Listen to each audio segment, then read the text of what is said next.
Hey guys, this is Neeraj and watching Q tricks 2.0। तो चलिए शुरू करते हैं आज की क्लास आज के पहले क्वेश्चन के साथ। तो जो आज का पहला क्वेश्चन है वो है हमारे सामने, यदि P अनुपात Q बराबर 3:4 तथा Q अनुपात R बराबर 8:9 तो R अनुपात P कितना होगा। ठीक है, तो इंग्लिश में अगर पढ़े, if P ratio Q is equal to 3:4 then and Q ratio R is equal to 8:9 then what will be the value of R ratio P। ठीक है, तो अब यहाँ पे आपको एक चीज समझनी पड़ेगी, वो क्या कि P अनुपात Q जो है वो 3:4 है। ये जो क्वेश्चन है वो रेशियो प्रपोर्शन का है। तो एक बार रेशियो प्रपोर्शन के टॉपिक को जरूर डिस्क्रिप्शन बॉक्स में जाके पढ़ें, और जब नोटिफिकेशन आ जाएंगे तब तो मैं पढ़ाऊंगा ही पढ़ाऊंगा। ठीक है, तो इस क्वेश्चन को कैसे करना है, देखिए आपको दिया हुआ है P रेशियो Q दिया हुआ है 3:4। इसका क्या मतलब है, इसका मतलब यह है कि P अपॉन Q आपको दिया हुआ है जो है 3/4। फिर आपको Q रेशियो R दे रखा है जिसकी वैल्यू आपको दे रखी है 8:9, यानी Q अपॉन R की वैल्यू आपको दे रखी है 8/9। तो आपको R रेशियो P निकालना है, यानी आपको जो वैल्यू निकालनी है वो R अपॉन P की निकालनी है। ठीक है, तो हमारा फोकस इस चीज पे होना चाहिए कि R अपॉन P हम कैसे निकालेंगे। तो अगर हम ध्यान से देखें तो ये हमारा है P अपॉन Q और ये है हमारा Q अपॉन R। ठीक है, अगर मैं इन दोनों को मल्टीप्लाई कर देता हूँ, मतलब ध्यान से देखिएगा, अगर मैं P by Q into Q by R को मल्टीप्लाई कर देता हूँ तो मेरा Q से Q कैंसिल हो जाता है और जो मेरे पास आता है वो P अपन R होता है। तो ये चीज़ आ गई, रिवर्स कर देंगे, P अपन R को R अपन P कर देंगे बाद में, और फिर इसको हम लोग क्या कर सकते हैं, R अपन P में रिवर्स कर सकते हैं। तो Q से Q कैंसिल हो जाता है तो P अपन R ही तो मिलेगा। मतलब अगर आप P अपन Q और Q अपन R को मल्टीप्लाई करेंगे तो आपको क्या मिलेगा, P अपन R मिलेगा। तो कर देते हैं मल्टीप्लाई, P अपन Q कितना है, 3/4 है, Q अपन R कितना है 8/9। इन दोनों को मल्टीप्लाई कर दिया, 4 से कट गया, 4 2 8। देखो इसका मतलब ये नहीं है कि Q से Q काटा तो आप इससे ये भी कट जाए, नहीं ऐसा नहीं है, बस एक आपको रिलेट करना है इससे। अगर हम P by Q into Q by R रखते हैं तो हमें जो भी वैल्यू आएगी, चाहे वो जैसे भी कटे, वो हमारी P बाई आर की वैल्यू आएगी। 3 से काटेंगे, 3 1 3, 3 3 9, यानी जो P अपॉन R की हमारी वैल्यू आ गई वो आ गई 2/3।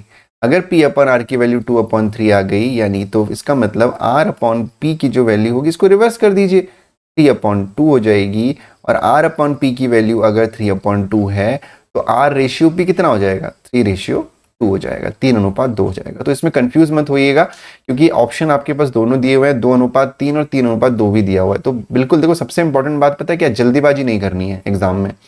ठीक है, ये तो मुझे आता है, ये तो मुझे आता है, ये चीज़ नहीं करनी है। जब तक आप इजीली क्वेश्चन को सॉल्व नहीं करोगे, एकदम रिलैक्स होकर पेपर को अटैम्प्ट नहीं करोगे, तब तक आप क्वालिफाई नहीं हो पाओगे। ठीक है, अगला क्वेश्चन देखते हैं। तो जो अगला क्वेश्चन है हमारा वो है, cube root of under root के अंदर है 7/875 का मान क्या होगा। अब सबसे पहले इसके लिए जो भी कई सारे स्टूडेंट्स हो सकते हैं जिनको क्यूब रूट का मतलब नहीं पता, तो मैं उनको ही बता देता हूँ। देखो, जब हम लिखते हैं, मान लीजिए हमने लिखा 4 का स्क्वायर, 4 का स्क्वायर का क्या मतलब होता है कि 4 इंटू 4। ठीक है, और 4 इंटू 4 क्या होता है, 16। एक तो फॉर्मेट है जब हम इस दिशा में जा रहे हैं, इस डायरेक्शन में जा रहे हैं। जब हमें इस डायरेक्शन से इधर आना हो तो हम क्या करते हैं, तो हम लिखते हैं अंडर रूट के अंदर 16। तो अंडर रूट के अंदर 16 का क्या मतलब होता है, अंडर रूट के अंदर 16 का मतलब ये होता है कि 16 एक ऐसा नंबर है जो किसी का स्क्वायर है, जो किसी का वर्ग है। तो ये जो नॉर्मल अंडर रूट है इसका मतलब होता है स्क्वायर, यानी वर्ग है। लेकिन जब यहाँ पे 2 होता है, लेकिन 2 को हम लिखते नहीं है। लेकिन इसी के उलट, इसके अपोजिट, जब जो ये 16 की जगह, जैसे मान लो मैं लिख रहा हूँ 2 के पावर 3, यानी 2 इंटू 2 इंटू 2, 2 2 4, 4 2 8। अब इसको मैं लिखूंगा कि 8 अंदर है और यहाँ पे 3 लिखा हुआ है। इसका मतलब क्या, ये क्यूब रूट है। जैसे इसको हम कहते हैं स्क्वायर रूट यानी वर्गमूल, और ये क्या है आपका क्यूब रूट यानी घनमूल। समझ में आया, इसको हिंदी में कहते हैं आपका वर्गमूल यानी स्क्वायर रूट, और ये होता है आपका क्यूब रूट यानी घनमूल। यानी किसी एक संख्या को 3 बार मल्टीप्लाई किया होगा तब जाके ये नंबर हमारा आया होगा। तो सिमिलरली 7/875 की वैल्यू आपको निकालनी है। सेम वही चीज़ है कि किसी एक संख्या को 3 बार मल्टीप्लाई किया होगा तब जाके आपका ये आया होगा। अब यहाँ पे कई लोगों को कंफ्यूजन हो गया होगा कि सर ऊपर 7 है, 7 किसका क्यूब हो सकता है ना, 7 तो किसी का क्यूब नहीं हो सकता। तो घबराने की आवश्यकता नहीं है। देखिए इस क्वेश्चन को कैसे करेंगे, ये हो गया क्यूब रूट और ये हो जाएगा 7/875।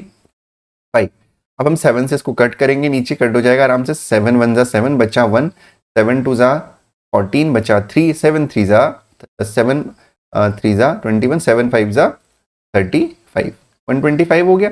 यानी जो वैल्यू निकल के हमारे पास आई वो आई क्यूब रूट के अंदर 1/125।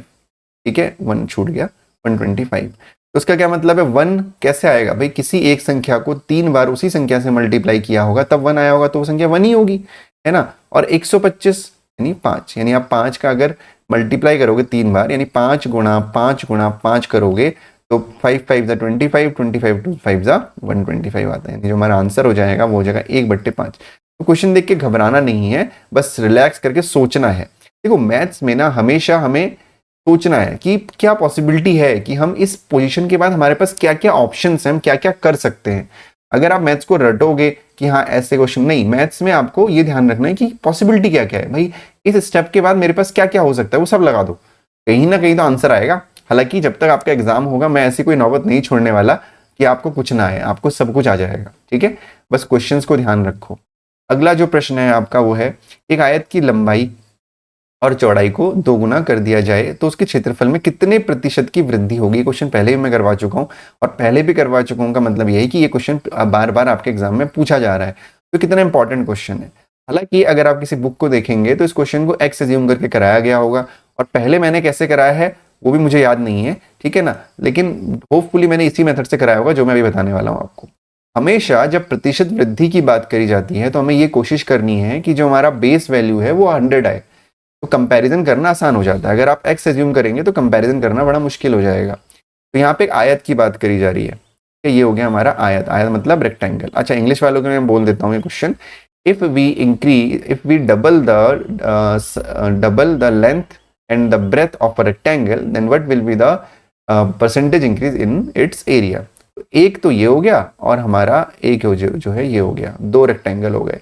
तो हम कुछ इस तरीके से करेंगे कि इसका जो क्षेत्रफल आए वो 100 आए, जो क्षेत्रफल आए वो 100 आए। मतलब हम ये अज्यूम करते हैं कि इसकी लेंथ जो है कितनी है 20 हो गई, और इसकी जो विड्थ है वो 5 हो गई, ठीक है। इसकी लेंथ 20 हो गई और विड्थ है 5। अब आप बोलोगे सर 20 और 5 क्यों लिया, आप कुछ भी ले सकते हो, बस हमारा मोटिव क्या होना चाहिए, हमारा मोटिव ये होना चाहिए कि 20 और 5 जो भी हम लें यहाँ पे, वो यहाँ पे हमारा क्या है 100 आए, यहाँ पे क्या है हमारा 100 आए, तो ये हमारा 100 आ गया यहाँ पे, ठीक है। क्या आ गया 100 आ गया, ठीक। 100 कैसे आया, क्योंकि एक आयत का जो क्षेत्रफल होता है वो होता है लंबाई गुणा चौड़ाई, और 20 पंजे 100 यानी 25 से 100। अब 100 ही क्यों लाना है हमको, क्योंकि हमें क्षेत्रफल ही तो कंपैरिजन करना है। जहां पे 2% को कंपैरिजन करने की बात आएगी वहां पे आप बेस वैल्यू को 100 ही लोगे तो कंपैरिजन करना आसान रहेगा, आपको एक स्टेप से आगे आप बच सकते हो।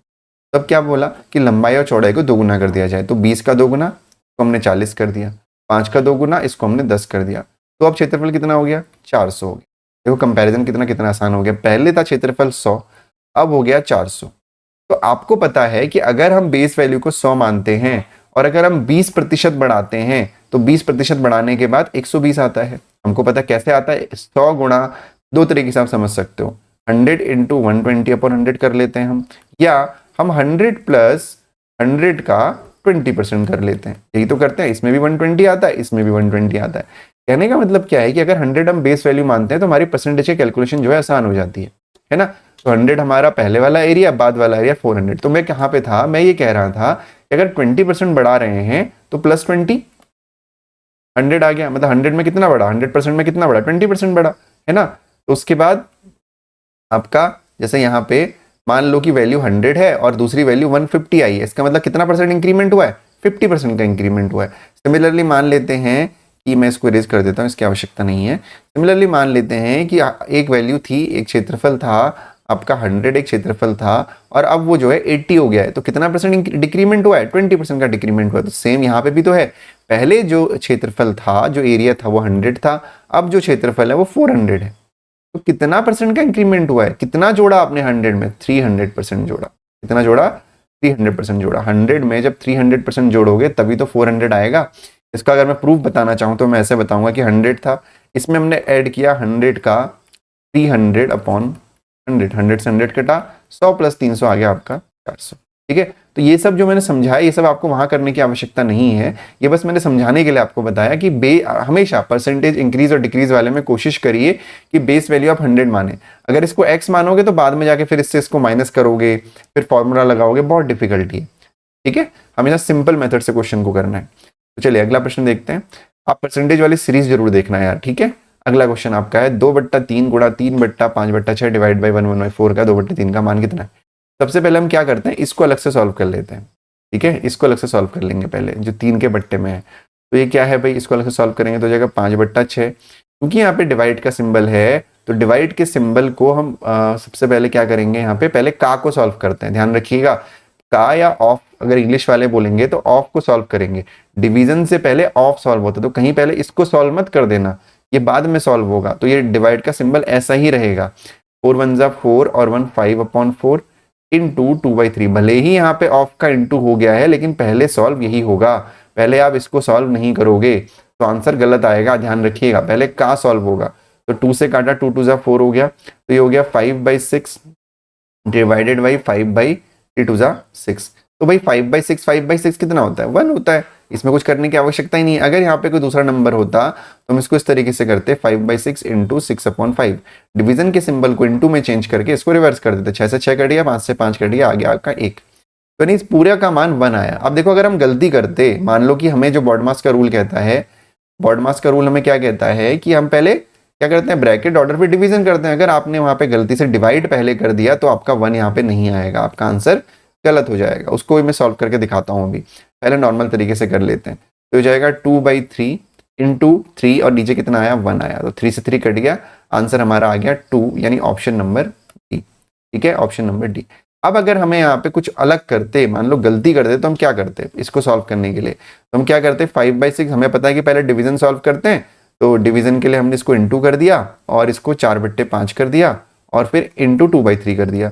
तो 5 से 5 कट गया, 2 दूनी 4 हो गया और 2 तियां 6 हो गया। तो देखो 2 दूनी 4/6, ये 1 की जगह 4/6 आता फिर, और आपका आंसर यहीं पे गलत हो जाता। तो भले ही इंटू आ रहा है, लेकिन इंटू से पहले ये ऑफ है या का है, जो ये का वर्ड लिखा हुआ है ना, या ये है, तो का या ऑफ को आप पहले सॉल्व करोगे, फिर जाके डिवीजन का नंबर आएगा। ठीक है, तो आंसर हो गया आपका 2। ठीक हो गया। अच्छा, एक बार एक चीज चेक करते हैं कि 2/3 गुणा 6 इंटू 3/4, 3 से 3 कट गया, 2 दूनी 4, देखो 2 तियां 6। हालांकि इसका ऑप्शन नहीं दिया हुआ है गलती का, लेकिन हो सकता है कि गलत करने के बाद भी ऑप्शन यहाँ पे दिया हुआ हो, तो ये भी करते हैं एग्जामिनर्स। ठीक, चलो अगला क्वेश्चन देखते हैं। अगला क्वेश्चन हमारा है, यदि दो संपूरक कोणों में 44 डिग्री का अंतर है तो उनमें से एक कोण क्या होगा। तो अब संपूरक कोण क्या होते हैं, संपूरक कोण का मतलब 2 टाइप के कोण होते हैं इंग्लिश में, जिनको हम कहते हैं सप्लीमेंट्री और कॉम्प्लीमेंट्री। ठीक है, तो सप्लीमेंट्री और कॉम्प्लीमेंट्री में क्या डिफरेंस है। तो कॉम्प्लीमेंट्री जो एंगल होते हैं, जिनको हम इंग्लिश में कहते हैं कॉम्प्लीमेंट्री, ठीक है, कॉम्प्लीमेंट्री एंगल वो होते हैं जिसमें दो अलग अलग एंगल है। मान लो एक एंगल एक्स है और दूसरा वाई है, उनका योग जो है कितना होता है, 90 डिग्री होता है। सिमिलरली जो सप्लीमेंट्री एंगल होते हैं, सप्लीमेंट्री एंगल होते हैं उसमें x प्लस वाई यानी 2 एंगल्स का योग 180 होता है। तो यहाँ पे सप्लीमेंट्री को हम संपूरक कहते हैं। ठीक है, संपूरक कहते हैं हिंदी में। अब कॉम्प्लीमेंट्री को हिंदी में एग्जैक्टली क्या कहते हैं वो मुझे भी एग्जैक्टली ध्यान नहीं है, मुझे लगता है पूरक कोण कहते हैं जहां तक, एक बार चेक कर लेना और कमेंट सेक्शन में मुझे बता देना कॉम्प्लीमेंट्री को हिंदी में क्या कहते हैं, मैं उस चीज के लिए श्योर नहीं हूँ। तो संपूरक कोण क्या होता है, जिसमें 2 का योग 180 होता है। तो यहाँ पे संपूरक कोण 44 का डिफरेंस है ना। तो अब ये बहुत आसान क्वेश्चन हो गया। तो देख लो, अगर सप्लीमेंट्री मतलब संपूरक कोणों का योग कितना है, 40 x प्लस वाई की जो वैल्यू है वो 180 हो गई, और आपसे बोला गया है कि कोणों का अंतर 44 है, यानी x माइनस वाई की वैल्यू कितनी हो गई, 44 हो गई। तो आपको क्या करना है, सिंपली इसको जोड़ दो, तो उसमें से एक कोण क्या होगा। ठीक है, तो जोड़ देंगे इसको, तो देखो y प्लस का y माइनस का, तो ये दोनों कैंसिल आउट हो गए, ये हो गया आपका 2x की वैल्यू हो गई 180 और 44 हो जाएगा 4, 8 4 12, एक और एक 2, यानी x की वैल्यू हो जाएगी 112 डिग्री। अब यहाँ पे 112 डिग्री है कहीं नहीं है, तो x की वैल्यू अगर 112 डिग्री है तो y की वैल्यू क्या हो जाएगी, y की वैल्यू 180 में से आप 112 को माइनस कर दोगे, है ना। तो ये हो जाएगा आपका 10 में से 2 गया 8 और यहाँ पे बचेगा 7 में से 1 गया 6, यानी 68 डिग्री आपका आंसर होगा, जो है आपका ऑप्शन नंबर